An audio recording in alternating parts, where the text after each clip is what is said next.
మాకు సంబంధించినటువంటి కార్లు దహనం చేశారు, మాకు సంబంధించిన కార్లు ధ్వంసం చేశారు, రెడ్డప్ప ఇంటి మీద రాళ్లు వేశారు, మాకు ఉన్నటువంటి కార్యకర్తలు అక్కడ కొట్టారు.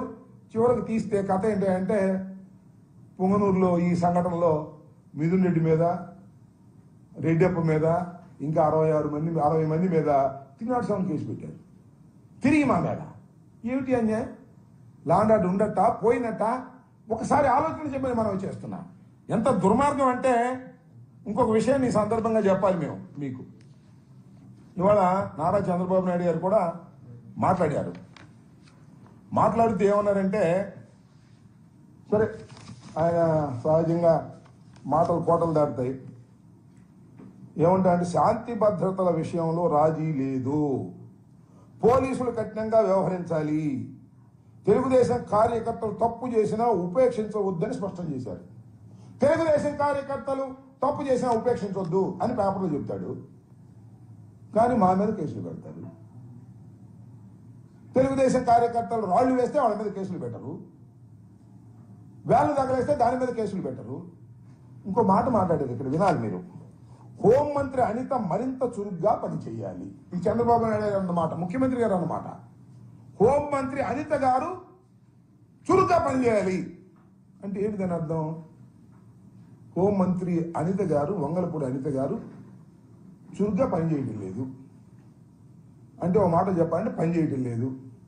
ఇంకో మాటలో చెప్పాలంటే ఆమె పనికిరాదు, నేనే లాండ్ ఆర్డర్ని పర్యవేక్షిస్తా, ఆమె కాదు ఇక అనేటువంటి మాట మాట్లాడారు. అమ్మా తల్లి అనిత గారు ఆలోచించుకోమని మనం చేస్తున్నాం.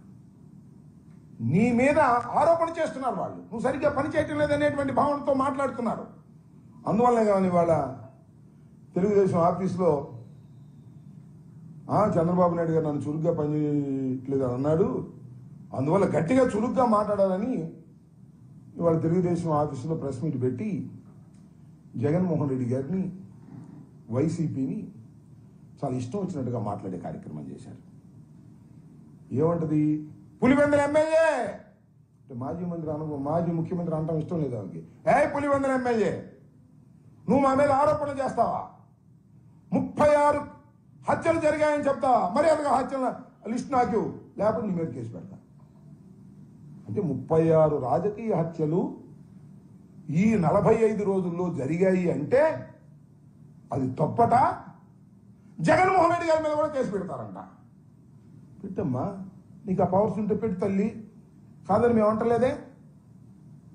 పెట్టడానికి అవకాశం ఉంటే పెట్టకుండా ఉంటారా మీరు? నాకు అర్థం కాల. రఘురామకృష్ణరాజు కేసు 3 సంవత్సరాల తర్వాత కేసు పెట్టారు కదా మీరు. జగన్మోహన్ రెడ్డి గారి మీద ఏ మాత్రం అనుమానం ఉన్నా, ఆస్కారం ఉన్నా తప్పుడు కేసులు పెట్టడానికి మీరు సిద్ధమవుతున్నారు అనేది మాకు చాలా స్పష్టంగా అర్థమవుతుంది. దాంతోపాటు ఏదో అన్నండి, మాట గుర్తు రావట్లేదు నాకు. జగన్మోహన్ రెడ్డికి ఏమైనా మైండ్ దొబ్బిందా అంది. ఎవరు అన్నది తెలుసా?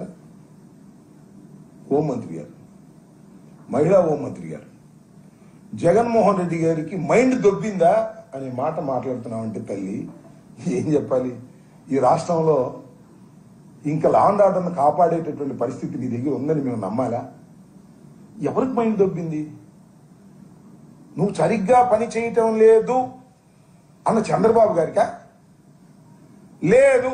ఇట్లాగే మీడియా సమావేశంలో మిత్రులు అడిగారు, ఏమండి అక్కడ అలా జరుగుతుంది, ఇక్కడ ఎలా జరుగుతుంది, మీరు కట్టడి చేయట్లేదు హోంమంత్రికి అంటే ఏం చేయమంటారు? నన్ను లాఠీ పట్టుకోమంటారా? తుపాకీ పట్టుకోమంటారా? అన్నవాళ్ళకు దొబ్బిందా? నువ్వు లాఠీ తుపాకీ పట్టుకుంటావా? లాఠీ పట్టుకునేటటువంటి పోలీసుని అయ్యా లాఠీ ఉపయోగించు సందర్భం వచ్చినప్పుడు అని చెప్పు.